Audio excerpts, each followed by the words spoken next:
Hey everyone, as we're getting into spooky season, I thought today we would make a ceramic ghost using this cute little ghost mold here and the Mix2Mold Ceramic Resin. Sadly not sponsored. So before we get started, let's go ahead and get our supplies. So before you start your mixing process, you want to make sure you have everything on hand so that way you don't have to get up and gather supplies when you've already started mixing. First and foremost, we have the gloves for safety, the ceramic resin, mixing utensils, water, and the mold itself. Let's get mixing.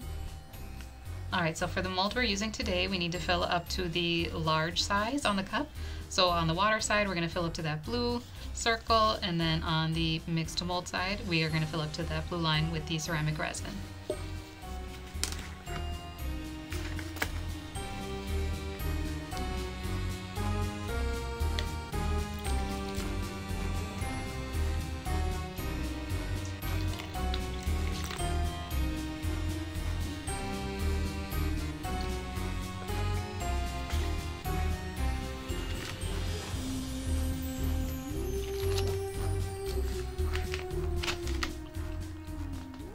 Now this does have a 5 to 8 minute working time, so we do have a few minutes to make sure we get it really mixed up and mixed well.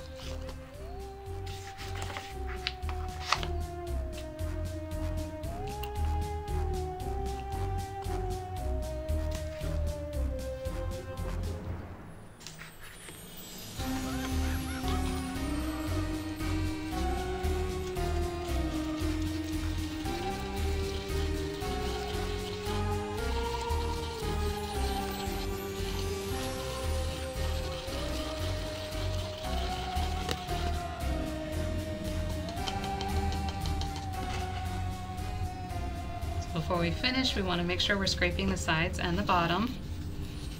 We don't want any loose powder in there.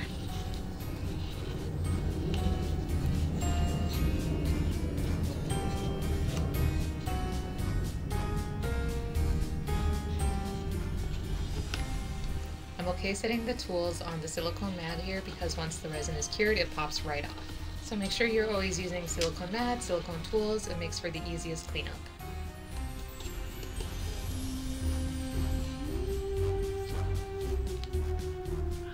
So then get your mold ready and just begin pouring.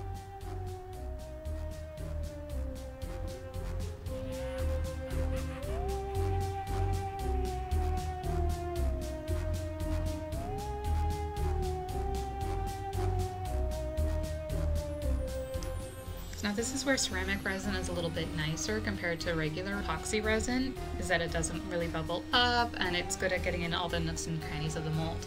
So now for the hardest part of your project is to walk away, leave it alone, and let it cure for the time that it needs. In this case, it's going to be 60 minutes. So make sure you don't touch or demold too early. Okay, so now the hardest part is over. It's been 60 plus minutes. I give or take a few just to really make sure it's cured. Before I pick it up, I kind of squeeze the sides gently and tap the top, and I still wear gloves just to make sure that if anything isn't cured, I'm not getting it on my fingers. So now we just start peeling gently away from the top here.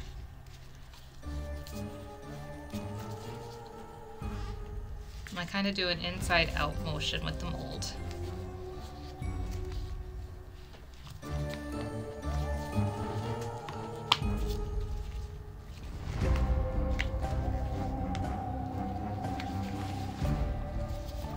Alright, we have our cute little ceramic gold, so we're going to go ahead and give him some eyes and finish him off. Okay, since he's fully cured, I took off the gloves now so that we can go ahead and give him some eyeballs. So I just got some dark blue paint in a tube.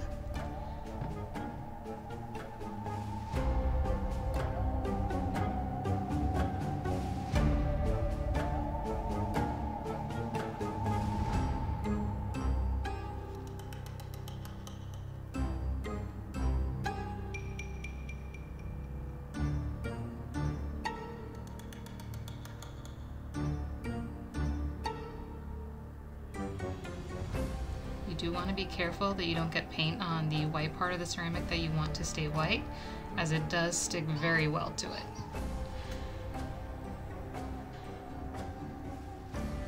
So now we just have to wait for the eyes to dry.